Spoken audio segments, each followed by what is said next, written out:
2, 3. Tutur kita budaya Karo, juara-juara kita terima.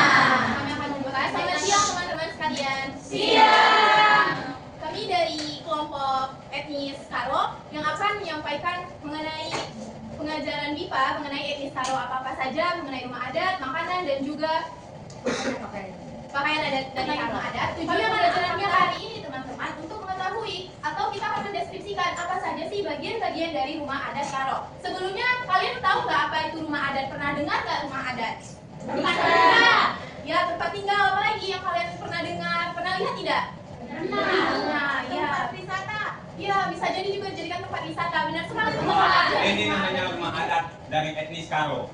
Ada yang tahu nama rumah adat Karo? Tidak ada. Siwali Jabu. Ya, betul. Satu nama adat Siwali Jabu ini berarti 8 rumah, yang berarti kan di dalam satu rumah ini terdapat 8 keluarga yang menjadi penghuni di dalam satu rumah tersebut. Dan jika lebih dari 8 rumah, jika lebih dari 8 keluarga, maka ada yang berpindah ke rumah lainnya, atau jika 12 keluarga di dalam rumah tersebut, maka itu akan disebut si 12 Jabu. Jadi rekan-rekan, apakah di sini menurut rekan-rekan bangunannya terbuat dari paku atau ibaratnya dibangun menggunakan paku gitu? Atau tidak? Tidak. Ayo. Tidak. Tidak. Siapa nama kamu? Saya Putri. Jadi kalau tidak menggunakan paku, dia bagaimana supaya Terbuat menjadi dari paku? kayu dan berkat lem. Lem? Lem apa ini? Lem kayu. Lem kambing. Jadi rekan-rekan, bangunan ini tidak menggunakan paku. Dia itu diikat menggunakan ijuk. Apa itu ijuk? Ini bisa lihat, ijuk itu adalah bahan dasar sebagai pembuat sapu. Tahu sapu kan? Tahu, oke. Itu bukan tempat ijuk. Saya tidak marah, supaya kalian mengerti gitu, supaya jelas ya kan. Nah, jadi Ijuk itu berasal dari mana, Pak? kalian tahu pohon atau maaf apa tuh Mbak? Aren, pohon aren? Tidak tahu. Pohon enau. Ya, seperti itu. Jadi dia di bawahnya itu ada ijuk sudah dijelaskan oleh Bapak Wahidi. Kita mulai. Bagian jawaban dalam sih mau jawaban merujuk pada ini buku. Yang pertama tuh yang ini buku. Putri dulu. Oke. Siwal jabu biasanya terbuat dari bahan yang ini buku. Kemudian apa fungsi dari rumah adat Siwal jabu selain sebagai tempat tinggal? Dan yang terakhir, semua keluarga dalam Siwal jabu memiliki posisi yang ini buku dulu. Jadi kesimpulannya tadi, Rafa bisa ambil bahwa Siwal jabu itu merupakan rumah adat Karo yang berisikan 8 keluarga, dan jika lebih dari situ maka akan dipindahkan ke rumah adat yang namanya 12 jabu, dan rumah adat ini juga berfungsi tidak hanya sebagai tempat tinggal, tetapi juga untuk upacara adat maupun kegiatan sosial lainnya. Sekian penjelasan dari mengenai rumah adat Karo untuk rekan-rekan sekalian, dan semoga ini bermanfaat buat kita semua. Terima kasih. Selamat siang teman-teman semuanya. Gimana kabar hari ini? Baik. Nah, pertemuan kita kali ini akan membahas mengenai teks prosedur. Ada yang sudah tahu teks prosedur? Teks prosedur?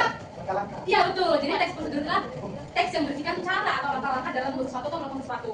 Nah, kali ini kita akan menjelajah Karo, menjelajah wilayah Karo. Jadi ada satu nama makanan khas namanya cimpa. Jadi berdasarkan ini nanti teman-teman diharapkan bisa mengidentifikasi struktur dalam teks prosedur meliputi tujuannya, bahan-bahan, langkah-langkahnya. Kemudian nanti teman-teman diharapkan bisa menyebutkan bahan-bahan dalam pembuatan cimpa dan langkah-langkahnya secara runtut dan logis. Dan juga teman-teman bisa memahami apa itu kata kerja yang proaktif atau kata kerja berita seperti itu. Nah, nanti untuk penjelasan tentang bahan ini saya akan memberikan informasi mengenai masakan khas dari Karo, yaitu cimpa unung-unung. Ayo coba sebutkan, cimpa unung-unung.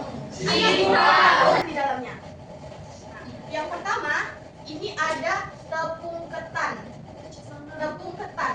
Ada yang tahu? Ada yang pernah lihat? Tidak. Biasanya ini ada di supermarket. Biasanya ini ada ya tepung ketan. Nah, ketan ini berasal dari yang namanya pulut. Pulut ini mirip beras. Tahu beras? Tahu. Jadi ini rasanya lebih berlemak, legit gitu. Nah, lalu di adonan ini juga ada. Selanjutnya kita akan masuk ke prosedur atau langkah-langkah dalam membuat cimpa unung-unung. Saya akan mengajak teman-teman, mungkin 3 atau 4 orang, yang akan mengikuti prosedur yang tertulis dari dosen kita. Saya akan Bulung singkut. Ya, silakan Sarah cari di sini yang mana tadi bulung singkut. Ayo.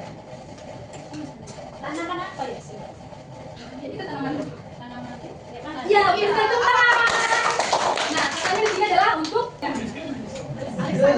nanti kita silakan putar, kemudian ketika ada nomor silakan ambil pertanyaan dari kotaknya. Dari yang lagi?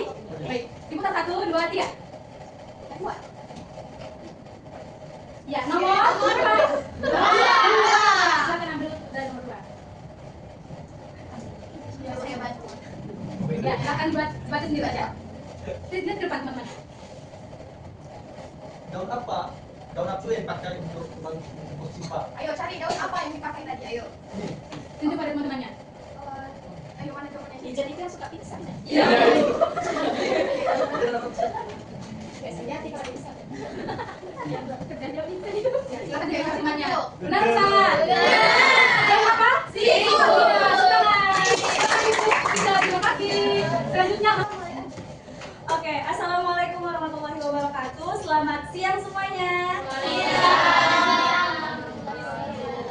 Oke, terima kasih. Nah, teman-teman, hari ini kita akan belajar mengenai teks deskripsi atau salah satu teks yang dipelajari di bahasa Indonesia.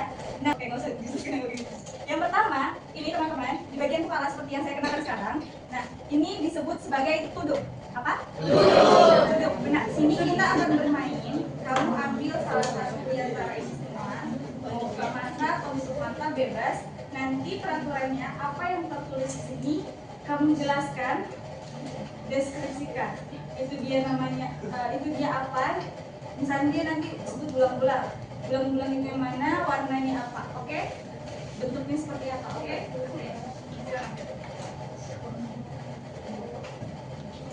Buka aja.